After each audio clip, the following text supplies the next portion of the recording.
হরে কৃষ্ণ।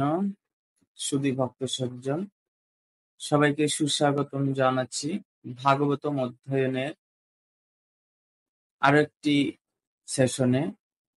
আজকে আমরা অধ্যয়ন করব শ্রীমদ্ ভাগবতম প্রথম স্কন্ধ দ্বিতীয় অধ্যায় দিব্য ভাব দিব্য সেবা 21 নং শ্লোক থেকে 25তম শ্লোক পর্যন্ত আমরা আজকে আস্বাদন করব। সবাই আমাদের সাথে থাকুন এবং শ্রবণ করুন শ্রীমদ্ ভাগবতমের অমীয় কথা। ॐ अज्ञानतिमिरन्धस्य ज्ञानाञ्जनशलाकया चक्षुरुन्मिलितं येन तस्मै श्रीगुरुवे नमः। श्रीचैतन्यमनःभीष्टं स्थापितं येन भूतले स्वयं रूपं कदा मह्यं ददाति स्वपदान्तिकम्। वन्देऽहं श्रीगुरु श्रीयुतपदकमलं श्रीगुरोन् वैष्णवं च श्रीरूपं सग्रजातं सहगण रघुनाथान्वितं तं सजीवं साधुतं सावधूतं परिजनसहितं कृष्णचैतन्यदेवं श्रीराधाकृष्णपादान् सहगण ललिता श्रीविशाखान्वितं च। नमो विष्णुपदाय कृष्णप्रेष्ठाय भूतले श्रीमते जयपताका स्वामिनिति नामिने। नमो आचार्यपदाय निताय कृपाप्रदायिने गौरकथादामोदाय नगरग्रामतारिणे। नमो विष्णुपदाय कृष्णप्रेष्ठाय भूतले श्रीमते भक्तिवेदान्त स्वामिनिति नामिने। नमस्ते सरस्वती देवी गौरवाणी प्रचारिणे निर्विशेष शून्यवादी पाश्चात्यदेशतारिणे। वञ्चाकल्पतरुभ्यश्च कृपा सिन्धुभ्यैव च पतितानां पावनेभ्यो वैष्णवेभ्यो नमो नमः। नमो महावदान्याय कृष्णप्रेमप्रदायते कृष्णाय कृष्णचैतन्य नाम्ने गुरुतिसे नमः। नित्यानन्द नमस्तवं प्रेमानन्दप्रदायिने कलो कल्मषनाशाय जाह्नवीपतये नमः। हे कृष्ण करुणा सिन्धु दीनबन्धु जगत्पते गोपेश गोपिका कान्त राधा कान्त नमस्तुते। तप्त काञ्चन गौराङ्गे राधे वृन्दावनेश्वरी वृषभानुसुते देवी प्रणमामि हरिप्रिये। नीलाचल निवासाय नित्याय परमात्मने बलभद्र सुभद्राभ्यां जगन्नाथाय ते नमः। जय श्री कृष्ण चैतन्य प्रभु गौरभक्तवृंद। हरे कृष्ण कृष्ण कृष्ण हरे हरे हरे राम राम राम हरे हरे। ओम नमो भगवते वासुदेवाय ओम नमो भगवते वासुदेवाय ओम नमो भगवते वासुदेवाय। नारायणं नमस्कृतं नरं चैव नरोत्तमं देवीं सरस्वती व्यासं ततो जयमुदीरये। नष्टप्रायेषु भद्रेषु नित्यं भागवत सेवया भागवत उत्तम श्लोके भक्तिर्भवति नष्टुके। श्रीगुरो दीनतारिणं श्रीचैतन्य ईश्वरं हरिः ओं तत्सत्। हरे कृष्ण कृष्ण कृष्ण हरे हरे हरे राम राम राम हरे हरे। শ্রীমদ্ ভাগবতম প্রথম স্কন্ধ দ্বিতীয় অধ্যায় দিব্য ভাব দিব্য সেবা শ্লোক নং 21। বিদ্যতে হৃদয়ে গ্রন্থি ছিন্দন্তে সর্ব সংশয়াঃ ক্ষীয়ন্তে চৈষ্য কর্মাণি দৃষ্ট এবাত্মনীশ্বরে। বিদ্যতে ভেদ করে হৃদয় গ্রন্থি ছিন্দন্তে ছেদন করে সমস্ত সংশয় কিয়ন্তে বিনাশ করে চ এবং ঐশ্য তাঁর কর্মাণি সকাম কর্মজ্ঞান দৃষ্ট দর্শন করে এবং অবশ্যই আত্মনি আত্মায় ঈশ্বরকে অনুবাদ।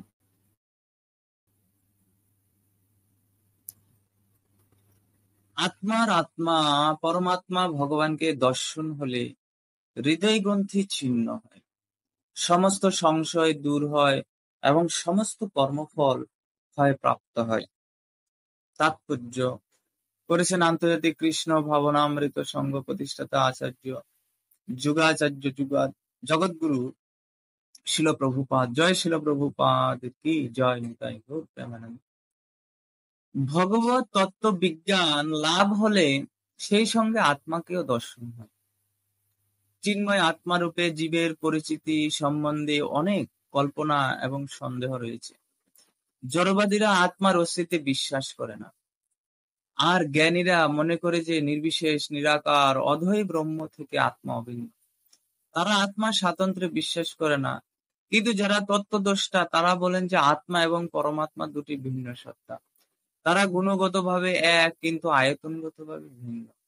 এছাড়া অন্য বহু মতবাদ রয়েছে, কিন্তু ভক্তিযোগের মাধ্যমে যখনই কৃষ্ণ তত্ত্ব বিজ্ঞান উপলব্ধ হয় তৎক্ষণাৎ সমস্ত কল্পনাপ্রসূত মতবাদ বিদূরিত হয়ে যায়। শ্রীকৃষ্ণ হচ্ছেন সূর্যের মতো, আর পরম তত্ত্ব সম্বন্ধে জড়বাদীদের সমস্ত জল্পনা কল্পনা মধ্যরাত্রির অন্ধকারের মতো।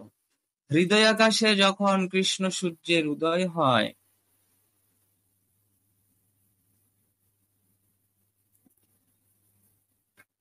পরম তত্ত্ব সম্বন্ধে জড়বাদীদের সমস্ত জল্পনা কল্পনা তৎক্ষণাৎ বিদূরিত হয়।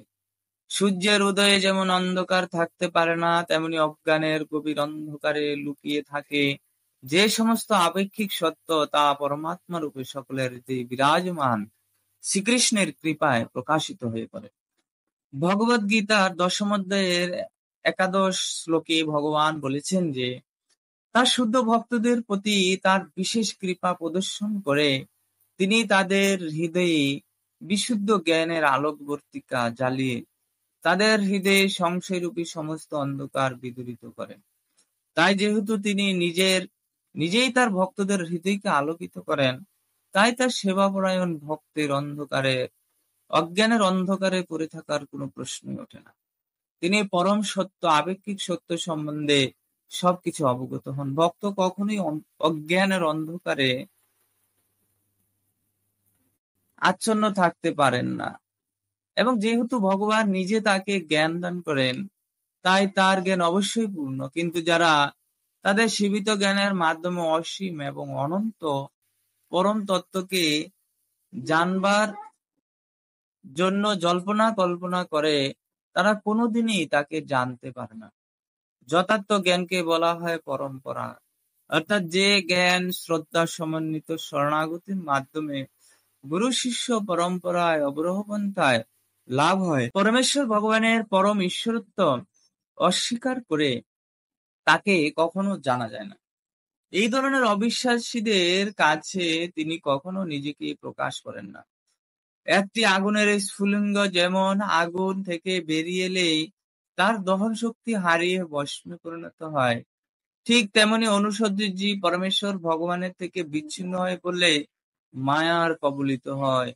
ভক্তরা বিনীত এবং তার দিব্য জ্ঞান অবরোহ পন্থায় তাদের কাছে নেমে আসে। এই পন্থায় পরমেশ্বর ভগবান শ্রীকৃষ্ণ প্রথমে এই জ্ঞান দান করেন ব্রহ্মাকে, তারপর ব্রহ্মা তার পুত্র এবং শিষ্যদের সেই জ্ঞান দান করেন। এইভাবে গুরু শিষ্য পরম্পরার ধারায়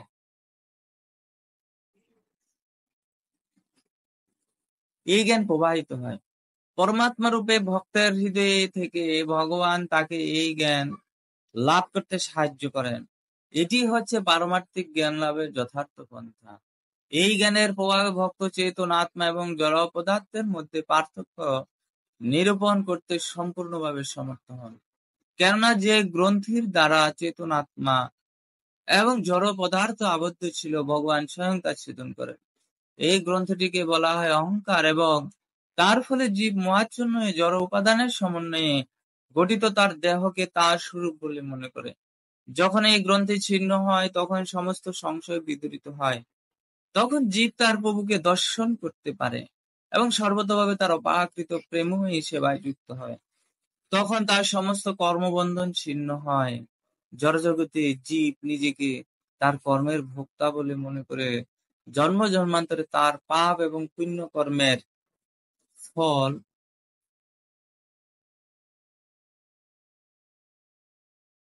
ভোগ করে। কিন্তু যে মুহূর্তে সে পরমেশ্বর ভগবানের সেবায় যুক্ত হয়, তৎক্ষণাৎ সে কর্মবন্ধন থেকে মুক্ত হয়। তখন তার কর্ম আর কোনো ফল প্রসব করে না।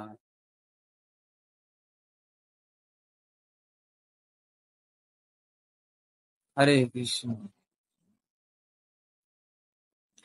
তো এই শ্লোকে ছিল সুত গোস্বামী বলছেন, শনকাদি ঋষিগণ সহ সে ৬০,০০০ মুনি ঋষির উদ্দেশ্যে তিনি বলছেন, বিদ্যুতে হৃদয়ে গ্রন্থি ছিন্দন্তে সর্বসংশয়া ক্ষীয়ন্তে চ ঐশ্য কর্মাণি দৃষ্ট এবাত্মনি ঈশ্বরে। আত্মার আত্মা পরমাত্মা ভগবানকে দর্শন হলে হৃদয় গ্রন্থি ছিন্ন হয়, সমস্ত সংশয় দূর হয় এবং সমস্ত কর্মফল হয় প্রাপ্ত হয়। তো পরমেশ্বর ভগবানকে দর্শন করলে বা পরমাত্মা রূপী সে ভগবানকে, আত্মার আত্মা যিনি আমাদের হৃদয়ে জীবাত্মার সাথে অবস্থান করেন। আমরা জানি যে আমরা প্রত্যেকেই হচ্ছে এক একটি স্বতন্ত্র আত্মা। এভাবে ৮৪ লক্ষ জীবযোনি রয়েছে। এই ৮৪ লক্ষ জীবযোনির মধ্যে এই আত্মা বিরাজমান। আত্মার আকার সম্বন্ধে শাস্ত্রে বলা হয়েছে, কেশাগ্রের ১০ সহস্র ভাগের ১ ভাগ হচ্ছে আত্মার আয়তন। আত্মা এতই ক্ষুদ্র যে তা কোনো অনুবীক্ষণ যন্ত্র বা বিজ্ঞানের কোনো যন্ত্রের সাহায্যে আজও পর্যন্ত বিজ্ঞানীরা পর্যন্ত সে আত্মাকে দর্শন করতে সক্ষম হননি। তা এতই ক্ষুদ্র যে অনুবীক্ষণ যন্ত্র দ্বারাও সে আত্মাকে দর্শন করা যায় না। তা আমাদের দেহে যে আত্মা আছে সেটার প্রমাণ কি? সেটার প্রমাণ হচ্ছে চেতনা। যে আমাদের দেহের মধ্যে যতক্ষণ পর্যন্ত এই চেতনা বর্তমান থাকে ততক্ষণ আমাদের এই দেহটা জীবিত থাকে। যখন সেই চেতনা শক্তি বা সে আত্মা, যেটা হচ্ছে চেতন বস্তু, সেই চেতন বস্তু যখন আমাদের সেই দেহ থেকে নির্গত হয়ে যায়, আত্মা যখন এই দেহটা পরিত্যাগ করে, তখন এই দেহটাকে আমরা বলি মৃতদেহ অর্থাৎ ডেড বডি। এবং সেই ডেড বডি, সেই মৃতদেহকে সাথে সাথে নষ্ট করে ফেলতে হয়। সেটি আর বেশিক্ষণ ধরে রাখা যায় না। কিছুক্ষণ পরেই তাতে পচা গলা ধরে দুর্গন্ধের সৃষ্টি হয়ে যায়। তাহলে কোন জিনিসটা চলে গেলে এই দেহটা একটা মৃতদেহে পরিণত হয়, সেটাও পর্যন্ত বিজ্ঞানীরা আজও পর্যন্ত তাদের বিজ্ঞানের সাহায্যে কোনো অনুবীক্ষণ যন্ত্র দ্বারা কোনো রকমের যন্ত্র তৈরি করতে পারেনি, যেটির দ্বারা তারা এই আত্মাকে দর্শন করতে পারে। কিন্তু আত্মা রয়েছে, সেটি আমরা কেবলমাত্র এই বৈদিক শাস্ত্রের মাধ্যমে আমরা জানতে পারি, গুরু কৃষ্ণের মাধ্যমে আমরা জানতে পারি। আর বিজ্ঞানীরা অনেক সময়, অনেক নাস্তিক বিজ্ঞানী রয়েছে যারা মনে করে আত্মা বলে কোনো বস্তু নেই, জিনিস নেই, তাই তারা ভগবান বলে কোনো জিনিস নেই, কেউ নেই, বা এই জগতের বাইরে যে অসংখ্য চিন্ময় জগৎ রয়েছে, এই জগৎ চিন্ময় জগতের ১ ভাগ মাত্র। চিন্ময় জগৎ ৯৯ ভাগ, সে চিন্ময় জগৎ, সেই চিন্ময় জগৎ সম্বন্ধে তাদের কোনো ধারণাই নেই। এই জন্য বিজ্ঞানীরা, যেহেতু তারা প্রমাণ করতে পারছে না আত্মা এবং ভগবান বলে কোনো বস্তু রয়েছে, কেউ রয়েছে, তাই তারা সেটিকে বিশ্বাস করতে চায় না। কিন্তু তারা সেটি প্রমাণও করতে পারে না। সেটি তাদের অক্ষমতা, তাদের অযোগ্যতা। কিন্তু তারা এটিও বলতে পারে না যে দেহ থেকে কি চলে গেলে এই দেহটা মৃত হয়ে যায়। তো তারা সেটাকে রিপ্লেস করে, তো তারা চেষ্টা করছে যে কিভাবে একজন মৃত মানুষকে জীবিত করা যায়। কিন্তু প্রকৃতপক্ষে সেটি কখনোই সম্ভব নয়। কেননা ল্যাবরেটরিতে তার আত্মা, সে চিন্ময় আত্মাকে সৃষ্টি করা যায় না। আমরা তো এই জড় দেহের উপাদানগুলো এই জড় জগৎ থেকেই নেই। আমরা যে উপাদানগুলো দিয়ে আমরা অনেক কিছু তৈরি করছি, সেই জিনিসগুলো তো আমরা সৃষ্টি করতে পারছি না। এটি আমরা প্রকৃতি থেকেই নিচ্ছি। কোনো কিছু আমরা যেমন ওষুধ তৈরি করছি, প্রকৃতি থেকে তার উপাদান নিচ্ছি। আমরা তো সেই উপাদানও আমরা সৃষ্টি করতে পারছি। আর আত্মা, ভগবান, চিন্ময় জগৎ, এসব তো অনেক দূরের ব্যাপার। তো জড়বাদীরা এভাবে আত্মার অস্তিত্বকে বিশ্বাস করতে চায় না, কিন্তু আত্মা অবশ্যই রয়েছে এবং সেটি আহ, পরমাত্মার অংশ। জীব কৃষ্ণের নিত্য দাস, তাহা ভুলি গেল সেই দোষে মায়া তারে গলায় বাঁধবে। জীব হচ্ছেন ভগবানের ক্ষুদ্রাতি ক্ষুদ্র অংশ। আমরা হচ্ছি পরমেশ্বর ভগবানের বা পরমাত্মার ক্ষুদ্রাতি ক্ষুদ্র অংশ। কিন্তু আমাদের এবং পরমেশ্বর ভগবানের মধ্যে গুণগত কোনো পার্থক্য নেই। গুণগত ভাবে আমরা এক। ভগবান সচ্চিদ আনন্দময় এবং সেই আত্মার গুণও হচ্ছে সচ্চিদ আনন্দময়। ভগবান হচ্ছে সৎ মানে নিত্য, চিত মানে চিন্ময়, আনন্দময় মানে হচ্ছে তিনি, সেই ভগবান হচ্ছে আনন্দময়। তদ্রূপ আত্মাও কি সেই সৎ নিত্য। ভগবানের যেমন কোনো জন্ম মৃত্যু নেই, ভগবানের যেমন কোনো বিনাশ নেই, চিন্ময় জগতের যেমন কোনো বিনাশ নেই, জড় জগতের বিনাশ রয়েছে। তদ্রূপ সেই আত্মা যেহেতু পরমাত্মার অংশ, তাই সেই আত্মারও কোনো বিনাশ নেই। সে আত্মাও চিরশাশ্বত, চিরনবীন। আত্মার কোনো পরিবর্তন হয় না, আত্মার জন্ম হয় না, আত্মার মৃত্যু হয় না, আত্মার কোন রকম বৃদ্ধি হয় না, ক্ষয় হয় না। তো আত্মা একই অবস্থানে থাকে। ভগবান যেরকম থাকেন, আত্মাও সেই সত্তার সাথে গুণগত ভাবে এক থাকেন। কিন্তু আয়তনগত ভাবে পরমাত্মা হচ্ছেন বিরাট, বিশাল, যেমন সমুদ্র, এবং আত্মা হচ্ছে অংশ। আয়তনগত ভাবে পার্থক্য রয়েছে।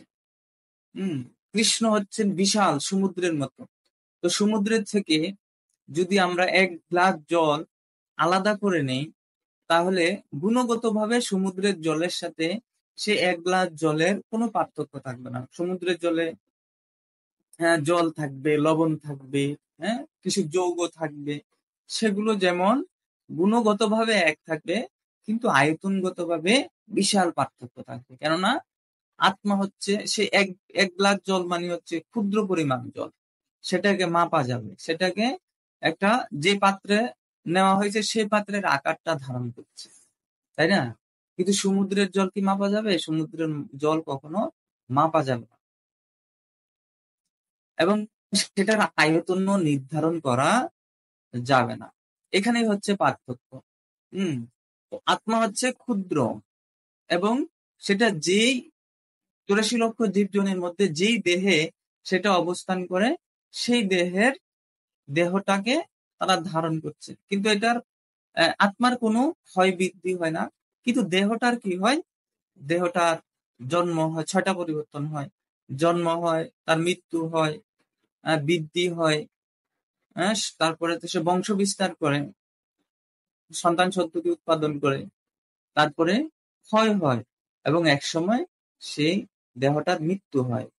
মৃত্যু হওয়ার পরে তাকে নষ্ট করে ফেলতে হয়, কিন্তু আত্মা একই অবস্থা, একই থাকে, এবং কর্মফল অনুসারে সে আরেকটি দেহ ধারণ করে। তো যতক্ষণ না পর্যন্ত আমরা এই জড়জগতের বন্ধন থেকে মুক্ত হয়ে কৃষ্ণ লোক, গোলক বৃন্দাবনে সেই পরম পুরুষোত্তম পরমেশ্বর ভগবানের কাছে ফিরে যেতে না পারবো, ততক্ষণ পর্যন্ত আমরা এই জড়জগতের মধ্যে জন্ম মৃত্যু জরা ব্যাধির চক্রে আমরা আবর্তিত হতে থাকবো। পুনরূপী জন্ম, পুনরূপী মরণ, পুনরূপী মাতৃ জঠরের শয়ন।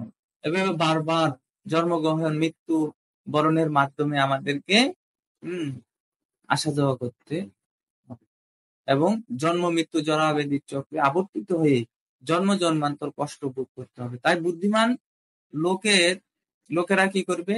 সে পরম পুরুষ আমাদের পরমেশ্বর ভগবানের কাছে ফিরে যাওয়ার জন্য যেই ভগবান আমাদেরকে নির্দেশনা দিয়েছেন যে আমরা কিভাবে তার কাছে ফিরে যেতে পারি, সেই অনুসারে যদি আমরা আচরণ করি, তার কথা মতো যদি আমরা আমাদের জীবনকে জীবিকা নির্বাহ করে, হ্যাঁ, যে যে ধর্ম যে যে আশ্রমে আছেন, হ্যাঁ, বর্ণাশ্রম ধর্মকে অবলম্বন করে যদি আমরা আচরণ করি, তাহলে অন্তিমে আমরা সেই ভগবানের কাছে ফিরে যেতে হবে পারবো। আর যদি আমরা ভগবানের আদেশ নির্দেশ অমান্য করি, তার কথা পালন না করি, তাহলে এই জড়জগতে দুঃখালয়ম অশাশ্বতম, এই দুঃখের আলয়ে বারবার আবর্তিত হয়ে আমাদেরকে দুঃখ কষ্ট ভোগ করতে হবে, এবং এটা থেকে আমরা কখনো নিস্তার লাভ করতে পারবো না।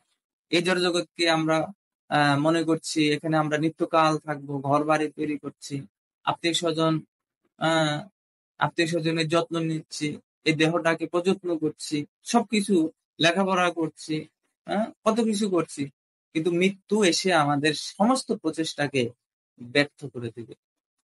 এই জন্য যারা বুদ্ধিমান, তারা এই জড়জগতের এই ভোগ বাসনায় মত্ত না থেকে তারা প্রকৃত আত্মতত্ত্ব দর্শন, কে আমি কেন মরে যারে তাপত্রয়, ইহা নাহি জানি কেমনে হিত হয়, আমি কে, কোথা থেকে এসেছি, মৃত্যুর পরে কোথায় যাব, কে আমাকে এই জগতে প্রেরণ করেছে, কি জন্য প্রেরণ করেছে, কি করা আমার কর্তব্য, কেন আমি এই জগতে আসলাম, কেন দুঃখ কষ্ট ভোগ করছি, এই সমস্ত প্রশ্ন যদি আমার জীবনে আমি না করি, তাহলে মনে করতে হবে যে আমি পশু জীবনে রয়েছি।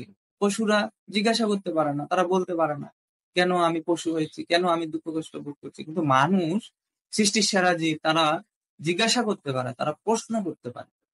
হ্যাঁ, সনাতন গোস্বামী চৈতন্য মহাপ্রভুকে এই প্রশ্ন করেছেন, কে আমি, কেন মরে, আমি কে, কোথা থেকে এসেছি। তারা রাজকর্মচারী ছিলেন, এবং অনেক উচ্চ শিক্ষিত ছিলেন, কোনো কিছুর অভাব ছিল না, তথাপিও তারা যখন মহাপ্রভুর সাথে মিলিত হলেন, তখন তিনি এই প্রশ্ন করছেন যে আমি কে, কোথা থেকে এসেছি, কি করা আমার কর্তব্য আমি জানি না। লোকেরা আমাকে পণ্ডিত বলে, আমাকে অনেক জ্ঞানী বলে, রাজকর্মচারী, তারপরেও কি কোনো কিছুর অভাব নেই, কিন্তু প্রকৃতপক্ষে আমি কে, আমি আমাকে চিনব। এই জগতের অর্থ সম্পদ, টাকা পয়সা, নারী গাড়ি বাড়ি আমাকে কখনোই সুখী করতে পারবে না। যেই আমাকে সুখী করতে পারবে সেটি হচ্ছে ভগবান কৃষ্ণ। তাই আমাদের সেটি উপলব্ধি করে, শাস্ত্রের বাণীকে উপলব্ধি করে আমাদের ভগবানের সেবায় যদি আমরা নিয়োজিত হতে পারি, তবেই আমরা সেই চিন্ময় সুখ আমরা লাভ করতে পারব। শ্লোক 22। অত বৈ কবয় নিত্যম ভক্তিং পরময়া মুদা বাসুদেবে ভগবতী কুর্বন্ত আত্মপ্রসাদনীম। অতএব বই অবশ্যই কবয়ঃ সমস্ত পরমার্থবাদীরা নিত্যম সর্বক্ষণ ভক্তিম ভগবানের সেবা পরময়া পরম মুদা গভীর আনন্দ সহকারে বাসুদেবে শ্রীকৃষ্ণে ভগবতী পরমেশ্বর ভগবান কুর্বন্তী করেন আত্মস্বীয় প্রসাদনীম, যা অনুপ্রাণিত করে। অনুবাদ: তাই সমস্ত পরমার্থবাদীরা চিরকাল গভীর আনন্দ সহকারে পরমেশ্বর ভগবান শ্রীকৃষ্ণের সেবা করে আসছেন, কেননা এই ধরনের প্রেমী সেবা আত্মাকে অনুপ্রাণিত করে। তাৎপর্য: পরমেশ্বর ভগবান শ্রীকৃষ্ণের প্রতি প্রেমময়ী সেবার বৈশিষ্ট্য এখানে বিশেষভাবে বর্ণিত হয়েছে। শ্রীকৃষ্ণ হচ্ছেন স্বয়ংরূপ পরমেশ্বর ভগবান, এবং বলদেব, শঙ্কর্ষণ, বাসুদেব, অনিরুদ্ধ, প্রদ্যুম্ন ও নারায়ণ থেকে শুরু করে পুরুষাবতার, গুণাবতার, লীলাবতার, যুগাবতার এবং পরমেশ্বর ভগবানের অন্যান্য অনন্ত কোটি প্রকাশ হচ্ছে শ্রীকৃষ্ণের অংশ এবং কলা। এতে চাংশ কলা পুংস কৃষ্ণস্তু ভগবান স্বয়ং। জীব হচ্ছে পরমেশ্বর ভগবানের বিভিন্ন অংশ, তাই শ্রীকৃষ্ণ হচ্ছেন ভগবানের আদি রূপ এবং চিন্ময় স্তরে তিনি হচ্ছেন সবকিছুর পরমর্শ। তাই যে সমস্ত উন্নত স্তরের পরমার্থবাদী ভগবানের নিত্য লীলা বিলাসের কাহিনী শ্রবণে আগ্রহী, তাদের কাছেই তিনি হচ্ছেন সবচাইতে বেশি আকর্ষণীয়। শ্রীকৃষ্ণ এবং বলদেব বিভিন্ন ভিন্ন ভগবানের অন্যান্য রূপে বৃন্দাবনের মতো অপাকৃত লীলায় শ্রীকৃষ্ণের ঘনিষ্ঠ সান্নিধ্যে আসার অন্য কোনো সুযোগ নেই। কিছু মূর্খ লোক তর্ক করে বলে যে শ্রীকৃষ্ণের অপাকৃত লীলাবিলাস ইদানিং স্বীকৃতি লাভ করেছে, কিন্তু তাদের সে যুক্তি সত্য নয়। কেননা শ্রীকৃষ্ণের লীলা নিত্য এবং ব্রহ্মার প্রতিদিনই একবার তিনি অবতীর্ণ হন। ঠিক যেমন প্রতিদিন 24 ঘন্টা অন্তর সূর্য একবার করে পূর্ব দিগন্তে উদিত হয়। 23 শ্লোকে বলছেন সুত গোস্বামী, তাই সমস্ত পরমার্থবাদীরা চিরকাল গভীর আনন্দ সহকারে পরমেশ্বর ভগবান শ্রীকৃষ্ণের সেবা করে আসছেন, কেননা এই ধরনের প্রেমই সেবা আত্মাকে অনুপ্রাণিত করে। তো এই শ্লোকে বলছেন আমাদের কি করতে হবে? পরমেশ্বর ভগবানের সেবায় যুক্ত হতে হবে। কৃষ্ণ হচ্ছেন পূর্ণ। ওম পূর্ণমদ পূর্ণমিদম পূর্ণাৎ পূর্ণমুদচ্যতে পূর্ণস্য পূর্ণমাদায় পূর্ণমেবাবশিষ্যতে। পরমেশ্বর ভগবান পূর্ণ, পূর্ণমদ পূর্ণমিদম পূর্ণাৎ পূর্ণমুদচ্যতে। তিনি পূর্ণ, পূর্ণ বলে পতিত হন, এবং পূর্ণাৎ পূর্ণমুদিত উদচ্যতে, পূর্ণ বলেই তিনি পতিত হন। তো তার থেকে যদি এরকম অসংখ্য অংশ অবতার, গুণ অবতার, লীলা অবতারও যদি কি হন, নির্গত হন, তিনি পূর্ণই থাকেন। তাই বলছেন ওই সমস্ত কৃষ্ণই হচ্ছেন পূর্ণ, এবং তার থেকে অন্যান্য অবতার গুলো কি হয়েছেন? প্রকাশিত হয়েছেন, তারপরে তিনি পূর্ণই থাকেন, এবং তিনি হচ্ছেন সমস্ত অবতারের অবতারী। তিনি হচ্ছেন আকর্ষণীয়। হ্যাঁ, একলা ঈশ্বর কৃষ্ণ আর সব বৃত্ত, যারে জয়ছে না চাই সে তো ইচ্ছে করে। কৃষ্ণই হচ্ছেন পরমেশ্বর ভগবান, আর সব হচ্ছে তার ভিত্ত। সমস্ত দেব দেবী, আরো যারা ভগবানের অন্যান্য অংশ, কলা অবতার, লীলা অবতার, গুণ অবতার, পুরুষ অবতার। এখানে যে পুরুষ অবতারের কথা বলা হয়েছে, পুরুষ অবতার যে রাম, তারপরে বিভিন্ন পুরুষ অবতার হয়েছে। গুণ অবতার, ত্রিগুণের অবতার, যিনি ব্রহ্মা বিষ্ণু মহেশ্বর।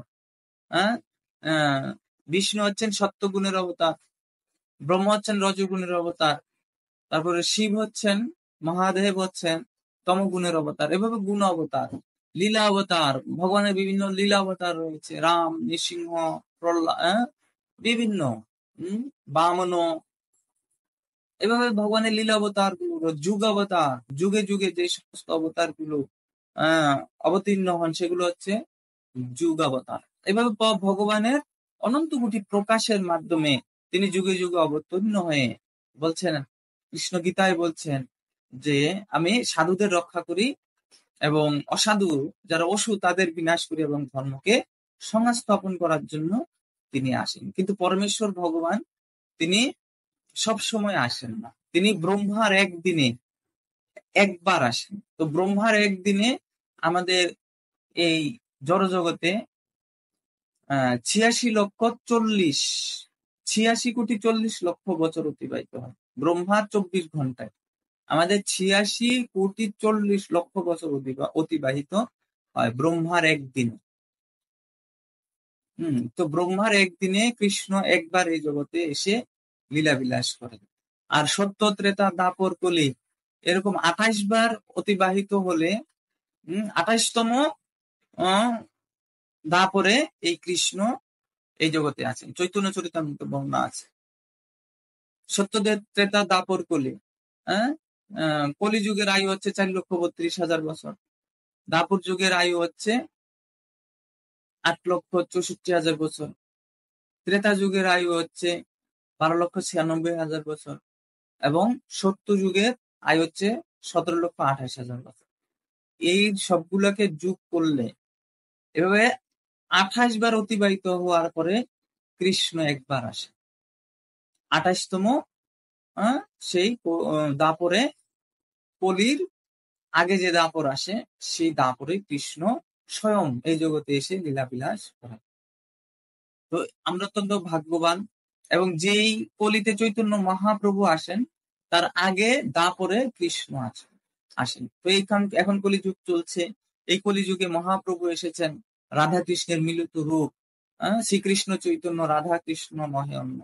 তো তার পূর্ব যুগে, এই দাপর যুগে কৃষ্ণ এসেছেন, বলরাম এসেছেন। তো আমরা অত্যন্ত ভাগ্যবান এই কলির জীব, যে এই যুগে আমরা মহাপ্রভুকে পেয়েছি। তার আগের যুগে কৃষ্ণ এই জগতে লীলা করে গেছেন। এই জন্য আমরা কৃষ্ণ লীলা, চৈতন্য মহাপ্রভুর লীলা আমরা আস্বাদন করতে পারছি।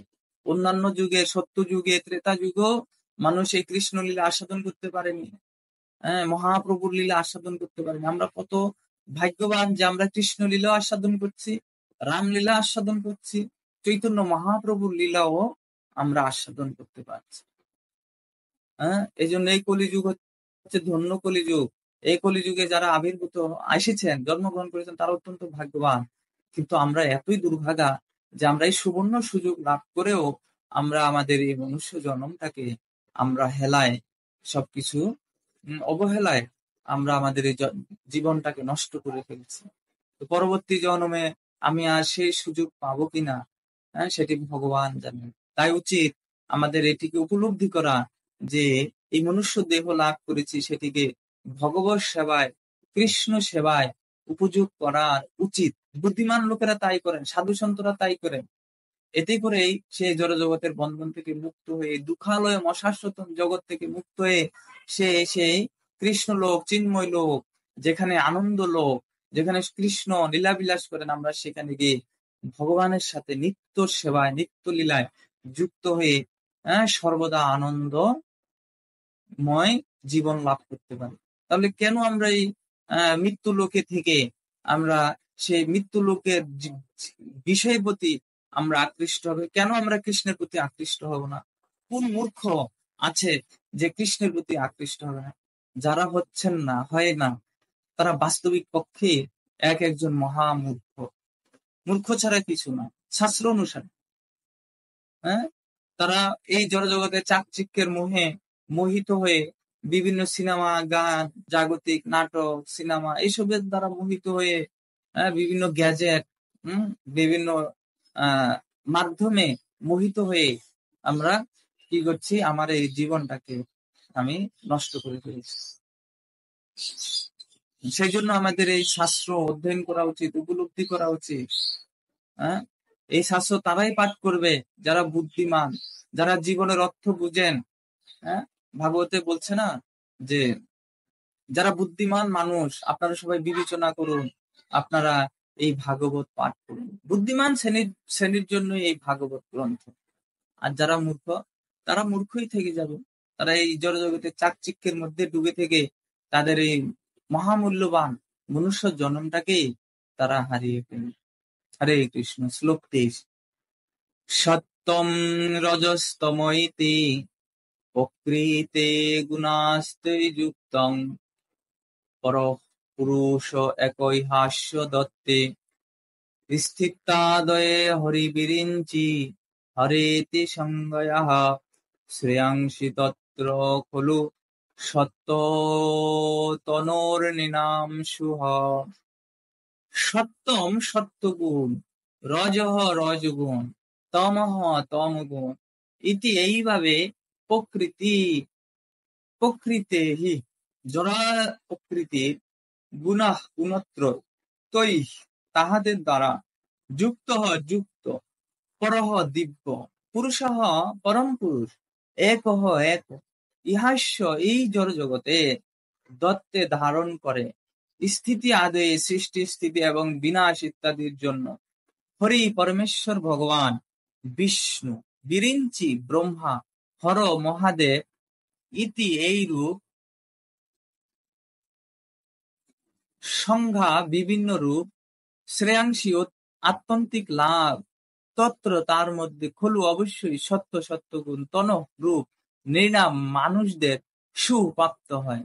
অনুবাদ: পরমেশ্বর ভগবান সত্য, রজ, তম নামক জড়া প্রকৃতির তিনটি গুণের সঙ্গে পরোক্ষভাবে যুক্ত। জড়জগতের সৃষ্টি, পালন এবং বিনাশের জন্য তিনি ব্রহ্মা, বিষ্ণু এবং শিব এই তিনটি গুণজাত রূপ ধারণ করেন।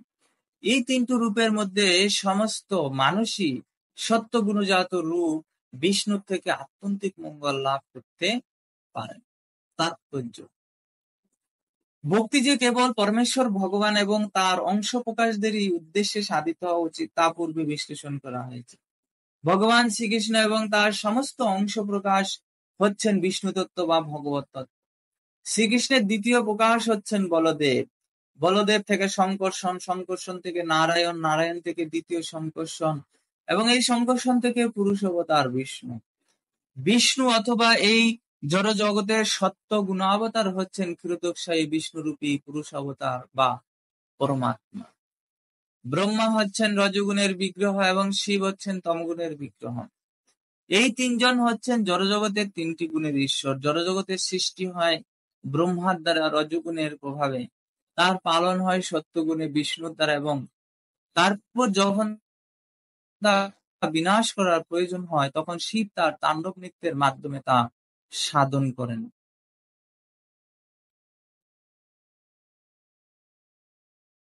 জড়বাদীরা এবং মূর্খত্ববাদীরা সত্যগুণে বিষ্ণু এবং তার বিভিন্ন রূপের আরাধনা করেন। বিষ্ণু তার অনন্ত কোটি অংশ এবং কলায় প্রকাশিত হন। সেই পরমেশ্বরের পূর্ণ রূপ হচ্ছেন ভগবান এবং তার বিভিন্ন অংশ হচ্ছে জীব। জীব এবং ভগবান উভয়েরই চিন্ময় স্বরূপ রয়েছে। জীব কখনো কখনো জড়া প্রকৃতির বশীভূত হয়ে পড়ে, কিন্তু বিষ্ণু তত্ত্ব সর্বদাই মায়ার অধীশ্বর। পরমেশ্বর ভগবান শ্রীবিষ্ণু এই জগতে আবির্ভূত হন জড়জগতের বন্ধন আবদ্ধ জীবদের উদ্ধার করার জন্য। এই ধরনের জীবেরা জড়জগতে আসে জড়জগতের উপর প্রভুত্ব করবার সংকল্প নিয়ে, এবং এইভাবে তারা জড়া প্রকৃতির তিনটি গুণের দ্বারা আবদ্ধ হয়ে পড়ে। তাই জড়া জগৎ রূপী কারাগারে বিভিন্ন রকমের দণ্ডভোগ করার জন্য জীবকে বিভিন্ন রকমের জড় শরীর ধারণ করতে হয়। পরমেশ্বর ভগবানের নির্দেশ অনুসারে ব্রহ্মা এই জড় জগৎ রূপী কারাগার সৃষ্টি করেন এবং কল্পান্তে শিব এই সৃষ্টি ধ্বংস করেন, আর এই কারাগারের পালন কার্য সম্পাদন করেন বিষ্ণু। ঠিক যেমন রাজা তার রাজ্যের কারাগারগুলি পালন করেন, তাই কেউ যদি জন্ম মৃত্যু জরা এবং ব্যাধিরূপ দুঃখ দুর্দশায় পূর্ণ এই জড় জগতের কারাগার থেকে মুক্ত হতে চায়, তাহলে তাকে অবশ্যই পরমেশ্বর ভগবানের সন্তুষ্টি বিধান করতে হবে। ভগবান শ্রীবিষ্ণুকে কেবল ভক্তিযুক্ত সেবার মাধ্যমে আরাধনা করা যায়, এবং কেউ যদি এই জড় জগৎ রূপী কারাগারে থাকতে চায়, তাহলে তারা সাময়িক দুঃখ নিবৃত্তির জন্য ক্ষণস্থায়ী কিছু সুযোগ সুবিধা লাভের আশায় শিব, ব্রহ্মা, ইন্দ্র, বরুণ আদি দেবতাদের পূজা করতে পারে। কোন দেবতাই কিন্তু জড়জগতের বন্ধন থেকে মুক্ত করতে পারেন না, তা কেবল শ্রী বিষ্ণু করতে পারেন। তাই চরম মঙ্গল কেবল পরমেশ্বর ভগবানের কৃপার প্রভাবেই সাধিত হয়। হরে কৃষ্ণ। তো আমরা যে এই জগতে ভক্তি নিবেদন করব, কার প্রতি নিবেদন করব, এখানে সূত গোস্বামী স্পষ্ট করে দিয়েছেন, এবং ছিল প্রভুপাদ তাৎপর্য আরো বিস্তারিত ভাবে ব্যাখ্যা করে আমাদেরকে প্রদান করেছেন। কেবলমাত্র পরমেশ্বর ভগবানের উদ্দেশ্যেই আমাদের সেই ভক্তি নিবেদন করতে হবে, এবং পরমেশ্বর ভগবানের যে সমস্ত অবতার গণ রয়েছেন, এখানে বলা হয়েছে সেই পুরুষ অবতার ক্ষীরোদকশায়ী বিষ্ণু, ব্রহ্মোদকশায়ী বিষ্ণু, হ্যাঁ, সেগুলো হচ্ছেন পুরুষ অবতার। নারায়ণ, তারপরে ভগবানের বিভিন্ন অবতার রাম, বামন, নৃসিংহ, কূর্ম, বরাহ, এরকম অবতার কেবলমাত্র যারা যেগুলো ভগবত তত্ত্ব অবতার, সেই সমস্ত অবতারের প্রতি আমাদের ভক্তি নিবেদন করতে, কেননা এরা হচ্ছেন ভগবানের বিভিন্ন অবতার। কিন্তু আমরা যদি অন্যান্য দেবদেবীর প্রতি, যারা ভগবানের দাস দাসী, ভগবানের সেবক, তাদের কাছে যদি আমরা আত্মনিবেদন করি, তাহলে আমরা পার্থিব বস্তু লাভ করতে পারবো, ভগবানকে আমরা লাভ করতে পারবো। ভগবান বলছেন জান্তির গীতায়, জান্তি দেবব্রতা দেবান পিতৃন যান্ত্রী পিতৃব্রতা ভূতানি জান্তি ভূতের যা জান্তি মদ যা যে মহপিমা। যারা দেবতাদের উপাসনা করে তারা দেবলোকে যায়, যারা পিতৃপুরুষের উপাসনা করে তারা পিতৃলোকে যায়, যারা ভূত প্রেতের উপাসনা করে তারা ভূত প্রেত লোকে যায়, আর যারা আমার অর্থাৎ কৃষ্ণের, ভগবান বলছে যারা আমার উপাসনা করে তারা আমার লোকেই ফিরে আসে। তাই আমরা যে বলি যত মত তত পথ, আসলে যত মত তত পথ কথা ঠিক আছে। আমরা যদি ভগবানের সেবা করি, ভগবানের কাছে যাব, ভগবানের পথ, ভগবানকে যদি সেবা করি আমরা ভগবত লোকে যেতে পারবো। যদি দেবতাদের সেবা করি, দেবতার ভক্ত হই, আমরা তাদের কাছে যেতে পারবো। কিন্তু ভগবানের কাছে যাওয়াই হচ্ছে আমাদের হ্যাঁ, প্রকৃত সমাধান। জন্ম মৃত্যু জরা ব্যাধি, দেবতাদেরও মৃত্যু হয়, তাদেরও জন্ম আছে, মৃত্যু আছে, তাদেরও জরা ব্যাধিগ্রস্ত হতে হয়। তাহলে এই জড়জগতের আব্রহ্ম ভুবনাল্লোকা পুনরাবর্তিন অর্জুন, মামুপেত্য তোকন্তীয় পুনর্জন্ম ন বিদ্যতে, গীতায় ভগবান বলছে। একবারে ব্রহ্মলোক থেকে শুরু করে আব্রহ্ম ভুবনাল্লোকা পুনরাবর্তিন অর্জুন, একবারে পাতাল লোক পর্যন্ত, এটি হচ্ছে জড়জগৎ। এই জড়জগতে কি হয়? পুনরাবর্তন অর্জুন, কি হয় এখানে? আবর্তনশীল। এখানে জন্ম হয়, মৃত্যু হয়, জরাবেদি হয়, সৃষ্টি স্থিতি ক্ষয় হয়, লয় প্রাপ্ত হয়। হ্যাঁ, একটা নির্দিষ্ট সময় আছে। কিন্তু ভগবত ধামে ফিরে গেলে তাকে আর এই জড়জগতে ফিরে আসতে হয় না। তাই একমাত্র মুকুন্দ, যিনি হচ্ছেন ভগবান, পরমেশ্বর ভগবান, তিনি আমাদেরকে এই জড়জগতের বন্ধন থেকে মুক্তি দান করতে পারেন। দেবতারাও আমাদেরকে মুক্তি দান করতে পারেন, এমনকি ব্রহ্মাও আমাদেরকে এই জড়জগতের বন্ধন থেকে মুক্তি দান করতে পারে না। কেবলমাত্র মুকুন্দ ভগবান কৃষ্ণই আমাদেরকে এই জড়জগতের বন্ধন থেকে মুক্ত করতে পারেন। তাই বুদ্ধিমানরা শুধুমাত্র ভগবানের চরণে শরণাগত হতে পারে। তাই বলে আমরা দেবতাদেরকে অবহেলা করব সেই কথাও শাস্ত্রে বলছে না। তারা হচ্ছে উর্দুলোক বা আসে, তারাও আমাদের প্রণম্য, তাদেরকে শ্রদ্ধা সম্মান করতে হবে, কিন্তু ভগবানকে আমাদেরকে সেবা করতে হবে। দেবতারাও এই মনুষ্য দেহ লাভ করার জন্য আকাঙ্ক্ষিত, কারণ এই মনুষ্য দেহের মাধ্যমেই কেবলমাত্র ভগবানের কাছে ফিরে যাওয়া যায়। দেবদেহ সরাসরি ভগবানের কাছে ফিরে যাওয়া যায় না। দেবতারা তাই বলছেন, আমরা যদি তারাও এই মনুষ্য দেহকে পূজা করে, এই মনুষ্য দেহ লাভ করতে চায়, কেননা তারা চায় এই মনুষ্য দেহ ধারণ করে সাধন ভজন করে তারা সেই ভগবত ধামে ফিরে যাওয়ার প্রয়াসী। এই জন্য দেবতারা পর্যন্ত এই মনুষ্য দেহ লাভ করার জন্য আকাঙ্ক্ষিত হয়ে থাকে।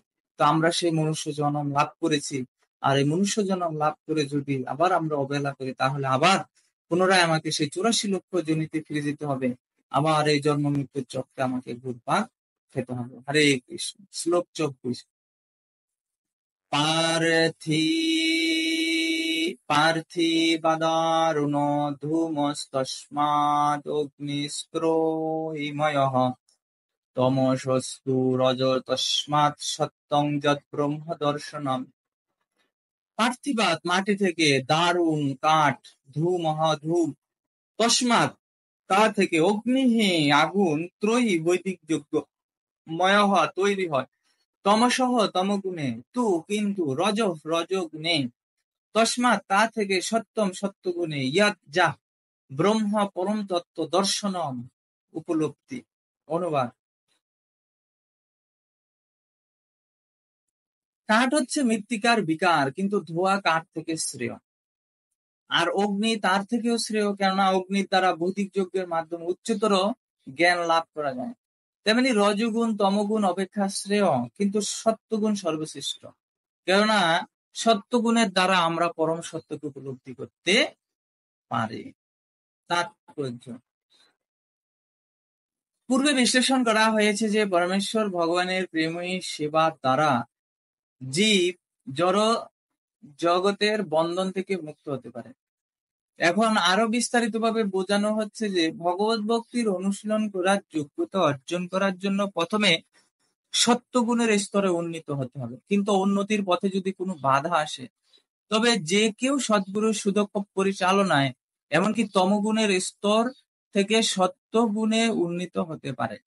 তাই ভগবত ভক্তি লাভে ঐকান্তিকভাবে আগ্রহী ব্যক্তিকে সে পথে অগ্রসর হওয়ার জন্য সদ্গুরুর শরণাগত হতে হবে। এবং সদ্গুরু হচ্ছেন তিনি, যিনি তার শিষ্যকে জীবনের যে কোনো স্তর থেকে, তা সে তমই হোক বা রজই হোক বা সত্যই হোক, সুদক্ষভাবে পারমার্থিক পথে পরিচালিত করতে পারেন।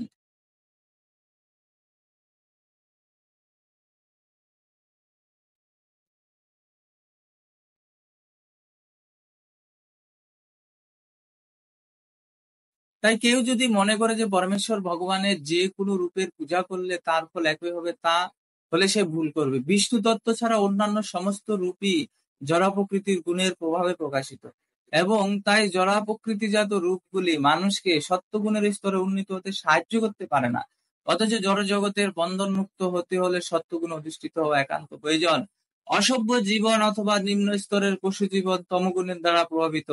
বিভিন্ন রকমের জড় জাগতিক লাভের প্রত্যাশী যে সভ্য মানুষ, তার জীবন রজগুণের দ্বারা প্রভাবিত। রজগুণের রজগুণের স্তরে দর্শন, শিল্পকলা, নীতিবোধ ইত্যাদি সূক্ষ্ম আবেগের মাধ্যমে পরম সত্যকে জানার স্বল্প আভাস দেখা যায়। কিন্তু সত্যগুণ হচ্ছে আরো অনেক ঊর্ধ্বে জড়া প্রকৃতির গুণ, যা পরম সত্যকে জানার জন্য মানুষকে যথার্থভাবে সাহায্য করে। এবং বিভিন্ন গুণের দ্বারা প্রভাবিত বিভিন্ন রকমের পূজা পদ্ধতির মধ্যে ব্রহ্মা, বিষ্ণু, মহেশ্বরের পূজার মধ্যে গুণগত পার্থক্য রয়েছে এবং সেগুলির ফলও ভিন্ন। তাহলে এই শ্লোকের মাধ্যমে আমরা বুঝতে পারি, আমরা যদি পারমার্থিক বিষয় উপলব্ধি করতে চাই তাহলে অন্তত আমাদের সত্য গুণের স্তরে, ব্রাহ্মণ স্তরে আমাদেরকে অধিষ্ঠিত হতে হবে। তাহলে আমরা সেই আধ্যাত্মিক তত্ত্ব আমরা বুঝতে পারব। আর রজতম গুণ হচ্ছে নিকৃষ্ট গুণ। এই গুণের দ্বারা, রজগুণের দ্বারা এই জড়জগতের প্রতি ভোগ স্পৃহা বৃদ্ধি পায় এবং তমগুণের দ্বারা আরো বেশি মানুষ নিরয়গামী হয়, নরকগামী হয় আরো বেশি। যেমন মদ খেয়ে যারা নেশা করে, এরা হচ্ছে তমগুণী। এবং বিভিন্ন বাসি পচা গ্রহণ করে, বিভিন্ন নেশা করে, মাতালের মতো আচরণ করে, তারা হচ্ছে তমগুণী। অতি নিদ্রা, অতি ঘুম, অতি আহার, এগুলো হচ্ছে তমগুণের লক্ষণ। তো আমাদেরকে অন্তত সত্যগুণে সেই ব্রাহ্মণ স্তরে অধিষ্ঠিত হলেই আমরা সেই পারমার্থিক তত্ত্ব উপলব্ধি করতে পারব।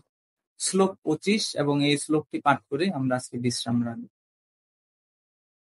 ভেজিরে মুনয়ভত অগ্রে ভগবন্ত মদক্ষজম সত্যম বিশুদ্ধম সেমায় কল্পন্তে যে অনুতানিহ।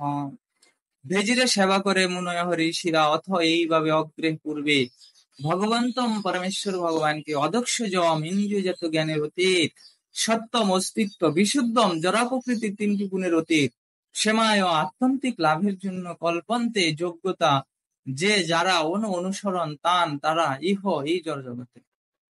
অনুবাদ: পূর্বে সমস্ত মহর্ষিরা পরমেশ্বর ভগবানের সেবা করেছিলেন, কেননা তিনি জড়া প্রকৃতির 3টি গুণের অতীত। তারা জড় জগতের বন্ধন থেকে মুক্ত হয়ে আত্যন্তিক মঙ্গল সাধনের জন্য তার আরাধনা করেছিলেন।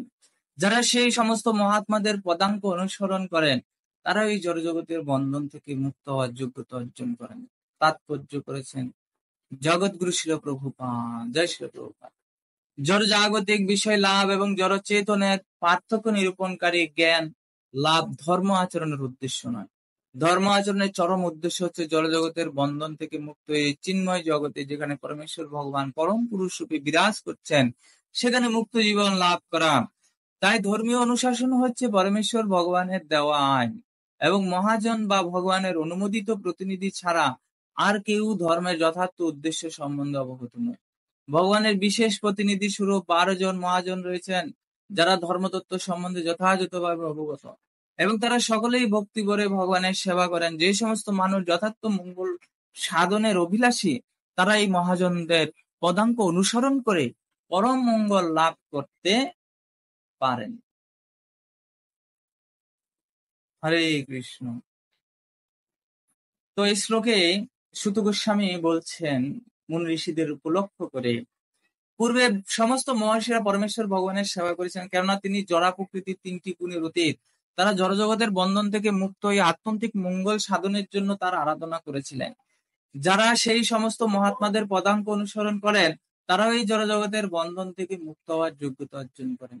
এই জড়জগতের বন্ধন থেকে মুক্ত হওয়ার জন্য বা মুক্ত হওয়ার যোগ্যতা অর্জন করার জন্য আমাদেরকে একমাত্র পরমেশ্বর ভগবান শ্রীকৃষ্ণের চরণে আত্মনিবেদন করার কথা বলা হয়েছে এবং তার সেবা করার কথা বলা হয়েছে। কেন পরমেশ্বর ভগবান হচ্ছেন ত্রিগুণাতীত, সত্য রজ তম গুণের অতীত। তাই যারা সত্য রজ তম গুণের বন্ধনে আবদ্ধ থাকেন এমনকি বলছে আমাদের এই সপ্তগুণকে অতিক্রম করে সেই ত্রিগুণাতীত স্তরে অধিষ্ঠিত হতে হবে। ব্রহ্মভূত প্রসন্ন আত্মা, যেটি হচ্ছে ব্রহ্মভূত স্তর, সেই ব্রহ্মভূত স্তরটি হচ্ছে ত্রিগুণাতীত স্তর। ব্রহ্মভূত প্রসন্ন আত্মা ন শৌচতি ন কাঙ্ক্ষতি, সেই স্তরে কেউ যখন পৌঁছায় তখন তার মধ্যে আর কোনো ন শৌচতি, কোনো অনুশোচনা থাকে না, নো কাঙ্ক্ষন্তি, কোনো কামনা বাসনা থাকে না, কোন রকম বাসনা থাকে না সেই স্তরে। তখন তিনি সেই চিন্ময় স্তরে অধিষ্ঠান করে। এই জড়জগতের কোনো বস্তু আর তাকে সুখী করতে পারে না।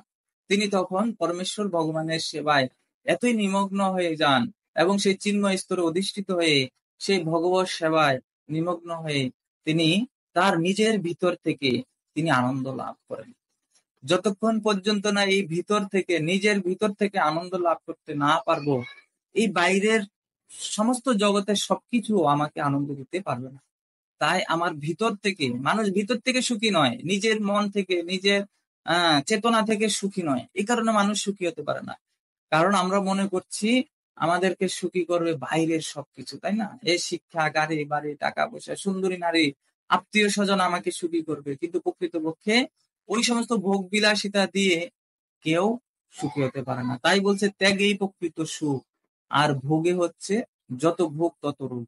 যত আমরা এই জগৎকে ভোগ করার চেষ্টা করব, ততই রোগগ্রস্ত হব, ততই আমরা অসুখী হব।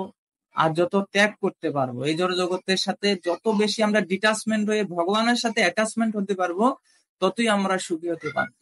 আর জগতের প্রতি ডিটাচমেন্ট মানে হচ্ছে আমাদের পরমেশ্বর ভগবানের প্রতি অ্যাটাচমেন্ট হতে হবে, মানে আসক্তি সৃষ্টি হতে হবে ভগবানের প্রতি, ভগবানের নামের প্রতি, সেবার প্রতি।